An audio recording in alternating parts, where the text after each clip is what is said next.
Sold to you, sir. Well done. 1850. Because that's the way they'll play. 10 years later, here we are.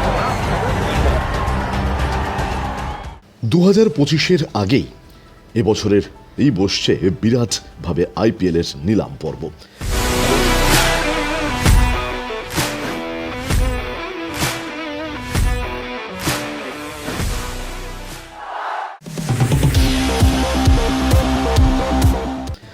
দশটি franchise নিয়ে আইপিএলের এই নিলাম পর্ব বসতে চলেছে।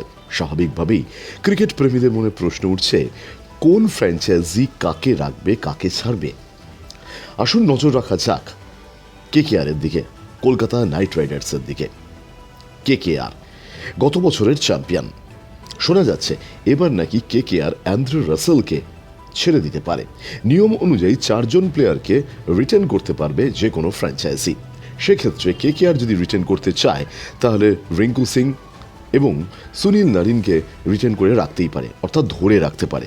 অ্যান্ড্রু রাসেলকে ছেড়ে দিতে পারে কেকেআর। কেন? বয়স নাকি ফর্মের অবনতি? সেই 2012 সাল থেকে কেকেআরের পরিবারের সদস্য ক্যারিবিয়ান এই মেগাস্টার অ্যান্ড্রু রাসেল। কখনো বলে কখনো ব্যাটে ঝলসে উঠেছেন তিনি, কেকেআরকে জিতিয়েছেন। কিন্তু গত মরশুম ভালো যায়নি অ্যান্ড্রু রাসেলের। 36 বছর বয়সী অ্যান্ড্রু রাসেলকে কি এবার ছেড়ে দিতে চাইছে কেকেআর? সেটা নিলামেই বোঝা যাবে। ব্যুরো রিপোর্ট, বাংলার পালস টিভি।